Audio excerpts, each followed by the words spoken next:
सरकार तेरी है भाई, पुलिस तेरी है, फौज तेरे पास में, उखाड़ देना इनको। काहे को इन्हें लगा के टैंक रखे बैठा? अबे उससे ज्यादा तो कायर प्रधानमंत्री नहीं है, व्यक्ति नहीं है जिसकी बात कर रहे हो। उसकी ट्रंप के सामने बोलती बंद है। मोदी इस देश में गुलामों का गुलाम है। किसकी बात कर रहे हो? कायर आदमी की बात कर रहे हो। मैंने इससे ज्यादा कायर आदमी नहीं देखा यहाँ पे।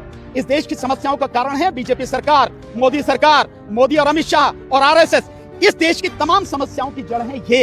इनको उखाड़ के फेंकना, ये लक्ष्य होना चाहिए, ये उद्देश्य होना चाहिए। देश ये भी देख लेगा कि एक सरकार जो देश में अपने आप को सबका साथ, सबका विकास, सबका विश्वास की बात करती है, वो किस तरह से गुंडों को भेजकर एक शांतिपूर्वक चलते हुए जेन्युइन आंदोलन को खत्म करना चाह रही है। इस देश का जो चुनाव का सिस्टम है, जब तक ये सिस्टम नहीं सुधरेगा, ये इलेक्शन कमीशन जो है इसको अरेस्ट करके देशद्रोह में गिरफ्तार करके जेल नहीं भेजा जाएगा और इस देश में ईवीएम से नहीं, बैलेट पेपर से चुनाव नहीं होगा, तब तक आप मोदी को नहीं हरा सकते। ये सपने देखना बंद करो, भूल जाओ। ये धर्मेंद्र प्रधान जैसे लोग हैं तो मक्खी मच्छर, इनकी औकात क्या है? लड़ाई लंबी है, लेकिन लड़ाई अगर तरीके से लड़ी जाएगी, ईमानदारी से लड़ी जाएगी, इतनी ताकत तो है ही है। इस आंदोलन को ये नहीं चाहेंगे तो सरकार को भी उखाड़ के फेंक देंगे। और मैं ये कह रहा हूँ कि धमकी काहे को दे रहे हो यार? कोरोना, अबे बहादुर कहाँ है ये?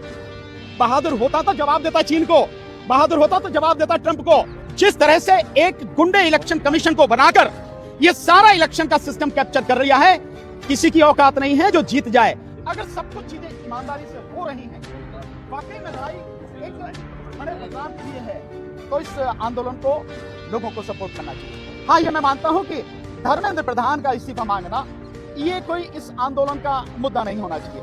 मुद्दा असली होना चाहिए देश के प्रधानमंत्री का और गृह मंत्री का इस्तीफा मांगना, उनको बल्कि सत्ता से हटाने का ये आंदोलन ये होना चाहिए।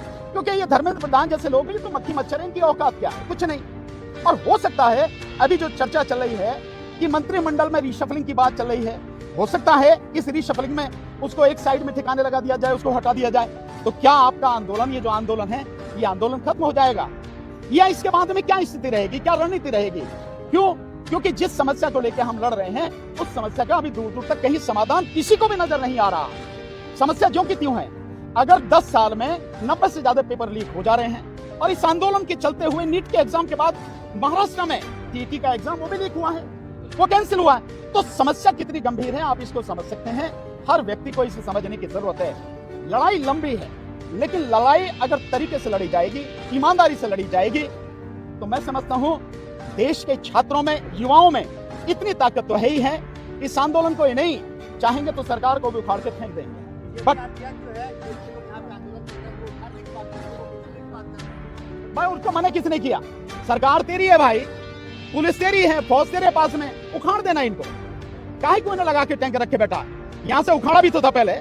जो महिला पहलवान थे उनको उठा के फेंका था, नहीं फेंका था? अब अगर यही स्थिति है तो फेंक दे, कह का ही गुरा। ये जो कह रहे हैं ये लोगों को उकसाने की कार्रवाई कर रहे हैं कि आप किसी तरह से उकसावे में आ जाएं, आप भड़क जाएं, कोई गलत कदम उठा दें, कोई इलीगल कदम उठा दें और उसका लाभ लेकर इस आंदोलन को खत्म कर दें। ये इस तरह की कार्रवाई।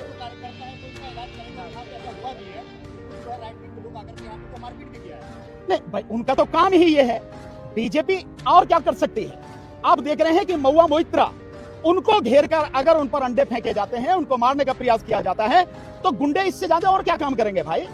सो वो जो कह रहे हैं कि हमारे वो काम करेंगे, इसका मतलब साफ है कि गुंडों की फौज इकट्ठी है, वो आरएसएस के रूप में हो, वो बीजेपी के रूप में हो, वो बजरंग दल के रूप में हो या किसी भी रूप में हो, यही काम वो करते हैं। तो इसी काम को करने की धमकी दे रहे हैं। पर मैं ये कह रहा हूं कि धमकी काहे को दे रहे हो यार? कोरोना, अगर तुम यही करना चाह रहे हो तो करो। देश ये भी देख लेगा कि एक सरकार जो देश में अपने आप को सबका साथ, सबका विकास, सबका विश्वास की बात करती है, वो किस तरह से गुंडों को भेजकर एक शांतिपूर्वक चलते हुए जेन्युइन आंदोलन को खत्म करना चाह रही है। करें वो ये सब, क्या दिक्कत है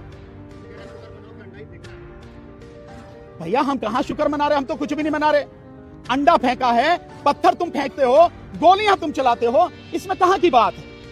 ये तो सब कुछ तुम लोग करते हो भाई, ये उनका काम है सारा सब कुछ। लेकिन ये डराने की कार्रवाई है और ये बातें कह के आपको भी डराने की कार्रवाई है। यहाँ जो आंदोलन कर रहे हैं, मैं समझता हूं आंदोलनकारी व्यक्ति को डरना नहीं चाहिए। ये जंतर मंतर, ये पीछे जो आपका ये संसद मार्ग है, हमने कम से कम अपनी जिंदगी में पिछले 30-35 साल में 200-250 आंदोलन तो किए होंगे। ईवीएम के आंदोलन मैंने ही यहाँ से जो है कम से कम 5 बार किए हैं, राष्ट्रपति को ज्ञापन दिया है, लगातार आंदोलन किए हैं। तो इनसे घबराता कौन है, डरता कौन है? डरना चाहिए नहीं, लड़ना है। अगर मैदान में उतर गए हैं तो पूरी मजबूती के साथ, पूरे साहस के साथ चाहे जो भी हो, लड़ना है फिर पीछे नहीं हटना। शेर जैसा, अबे उससे ज्यादा तो कायर प्रधानमंत्री नहीं है, व्यक्ति नहीं है जिसकी बात कर रहे हो। उसकी ट्रंप के सामने बोलती बंद है। मोदी इस देश में गुलामों का गुलाम है। कैसे? एप्स्टीन फाइल किसके हाथ में है? ट्रंप के हाथ में। और ट्रंप किसका गुलाम है? नेतन्याहू का गुलाम। तो नेतन्याहू का इजराइल का गुलाम ट्रंप, और इस गुलाम का ये गुलाम है मोदी। तुम कह रहे हो बहुत बहादुर है। अबे बहादुर कहां है ये? बहादुर होता तो जवाब देता चीन को, बहादुर होता तो जवाब देता ट्रंप को, और बहादुर होता और अच्छा होता तो देश में, दुनिया में नरसंहार करने वाले इजराइल का साथ नहीं देता, जिसने 20,000 बच्चों की हत्या कर दी, 70,000 से ज्यादा लोगों को गाजा में कत्ल कर दिया, उनका साथ नहीं देता। ये किसकी बात कर रहे हो? कायर आदमी की बात कर रहे हो। मैंने इससे ज्यादा कायर आदमी नहीं देखा यहाँ पे।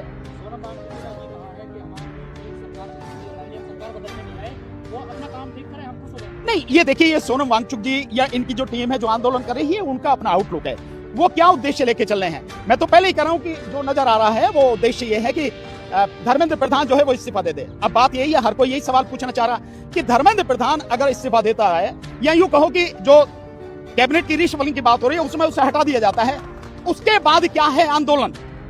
और आप अगर आंदोलन खत्म है तो आपकी समस्याओं का समाधान नहीं होगा, क्योंकि धर्मेंद्र प्रधान आपकी समस्याओं का कारण नहीं है। इस देश की समस्याओं का कारण है बीजेपी सरकार, मोदी और अमित शाह और आरएसएस। इस देश की तमाम समस्याओं की जड़ है ये। इनको उखाड़ के फेंकना, ये लक्ष्य होना चाहिए, ये उद्देश्य होना चाहिए। जंतर मंतर गलत जगह है यार, मैं तो आज बता लगी तुमने क्या। उन्होंने ये भी कहा है, अगर जनता की बात नहीं मानी, जनता चुनाव में फिर उसका जवाब देगी। आप पूरी बात अधूरी बात कह रहे हैं, आप ये गलत दिशा में जा रहे हैं। पूरी बात नहीं बोल रहे। उन्होंने ये बात भी बोली है कि अगर जनता की बात नहीं सुनी तो जनता उसको चुनाव में जवाब देगी। देखिए, जहां तक चुनाव में जवाब देने वाली बात है, मैं आपको बताए दे रहा हूं, जो जितना बड़ा पहलवान हो वो बन ले, चुनाव में वही जीतेगा जिसे मोदी जितावेगा। जो व्यवस्था चल रही है, जिस तरह से एक गुंडे इलेक्शन कमीशन को बनाकर ये सारा इलेक्शन का सिस्टम कैप्चर कर लिया है, किसी की औकात नहीं है जो जीत जाए। वही जीतेगा जिसको मोदी जिताना चाहेगा। पूरा सिस्टम उसके हाथ में है, ईवीएम उसके हाथ में, एसआईआर उसके हाथ में। वोटें काट दी, 6 करोड़ 83 लाख वोटें काट दी, और वोटें काटने के बाद क्या हो रहा है? नागरिकता जारी है। आर राजगोपाला, जो आप जानते हैं द टेलीग्राफ के बहुत बड़े संपादक रहे हैं, उनकी जो उनका पासपोर्ट है, वो पासपोर्ट रिन्यू नहीं हुआ, इसलिए क्योंकि उनका वोटर लिस्ट में नाम नहीं है। तो आप समझ नहीं रहे हैं, 6 करोड़ 83 लाख लोगों की वोटें तो कट गई। और जिस तरह से पार्टियों को तोड़ा जा रहा है, जिस तरह से लोकसभा में और राज्यसभा में 2/3 बहुमत बनाने के लिए सरकार बढ़ रही है, इस देश के संविधान को खत्म करने की सारी कवायद हो रही है। आप इनकी बात कर रहे हो। आप अभी आप समझ के बाहर हैं आपके जो ये सब लड़ाई लड़ रहे हैं। इस देश का जो चुनाव का सिस्टम है, जब तक ये सिस्टम नहीं सुधरेगा, ये इलेक्शन कमीशन जो है इसको अरेस्ट करके देशद्रोह में गिरफ्तार करके जेल नहीं भेजा जाएगा, और इस देश में ईवीएम से नहीं, बैलेट पेपर से चुनाव नहीं होगा, तब तक आप मोदी को नहीं हरा सकते। ये सपने देखना बंद करो, भूल जाओ, किसी के बस के नहीं। अरे उसे क्या जरूरत है बोलने की? भाई उसे बोलने की क्या जरूरत है? वो चुप है। अमित शाह काम कर रहा है, और अशोक प्रधान या जो भी ये धर्मेंद्र प्रधान या कोई भी, इनकी कोई औकात नहीं है। ये आपको भड़काने की कोशिश कर रहे हैं, इनसे कोई फर्क नहीं पड़ता।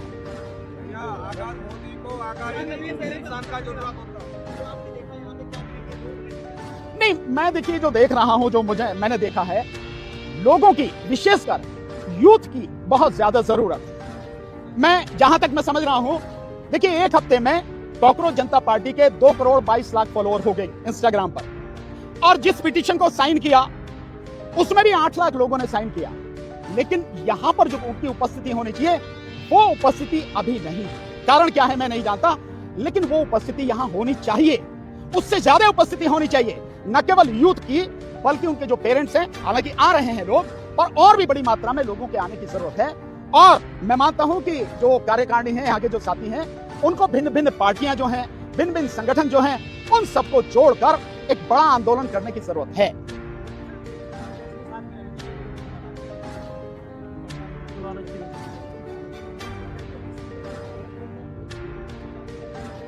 नहीं, रिस्क तो है, बिल्कुल है, क्योंकि मोदी जैसे लोगों के लिए, लोग उनकी आंखों के सामने मर जाएं, उन्हें कोई फर्क नहीं पड़ता।